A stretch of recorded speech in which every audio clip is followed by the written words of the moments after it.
We're going to do a bit of a step back, going back to this lecture was designed for game leadership, but we're going to use it in reference to large events or quote unquote the big game. A lot of times community leadership turns into community festivals, just community celebrations, big events. And it might not be in the community. Maybe we're working for the Special Olympics and you'll be planning a big event there, or a camp over the summer. Large events are very similar to small events, but they're so much bigger, and there's usually a series of activities and events that are within them that it can get fairly complicated.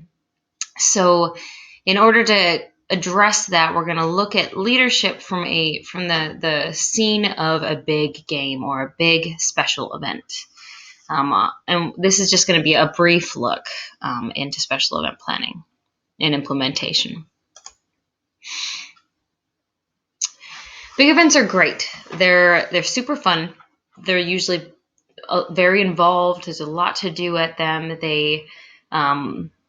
There's lots of visibility in your efforts, so there's often a lot of feedback that you get, positive and negative. A good sense of community. It brings people out of the woodwork that wouldn't normally come out or in to the community or out of their homes. It is a great opportunity to celebrate differences in the community, different cultures, different ethnicities, different personalities, different styles.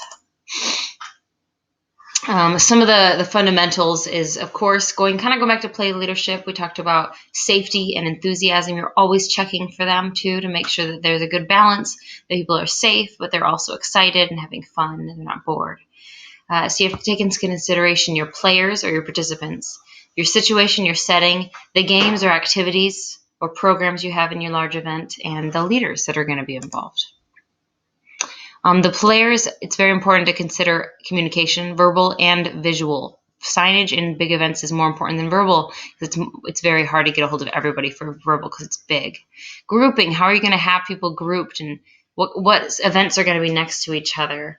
Types of people that are going to be there, what are their needs, what are they interested in? How is this event going to impact the community? Your situation, the event purpose, what it's really all about.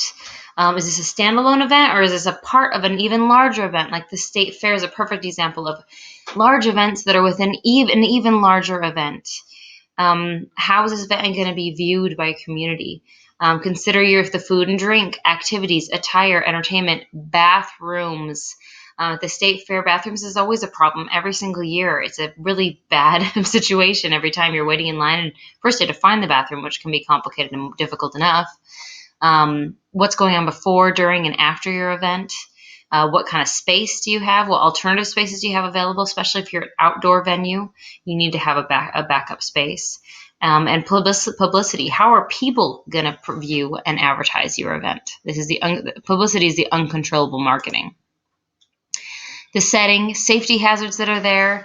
Consider the sun and surfaces. Are they rough or smooth or slippery? Quiet spaces, refreshments and restrooms, already mentioned. Maintenance that might be needed.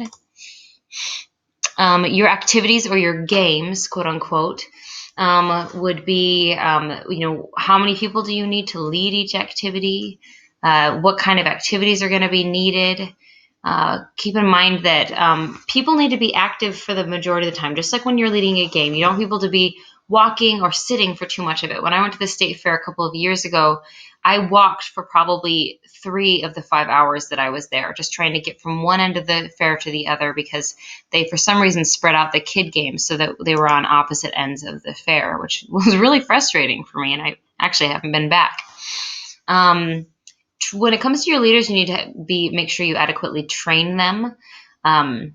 They need to be very prepared when the event comes, not just for their activities and their what they are in control of, but to kind of on a bigger picture be able to understand how everything fits together.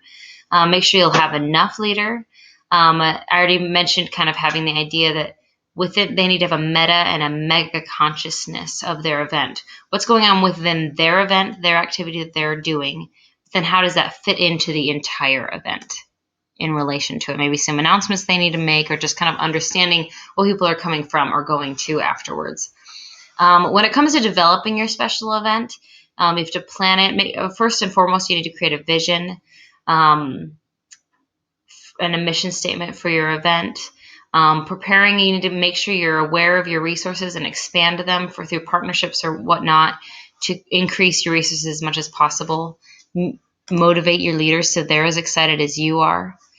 On the big day, there are two beginnings. There's the beginning when you arrive, long before the guests arrive, and that's when you need to, do a last minute check for safety, make sure your resources are all in, all ready, everything's ready, people are ready. Pep talk, that famous sports movie pep talk, get everybody excited. Beginning two is when people start to come.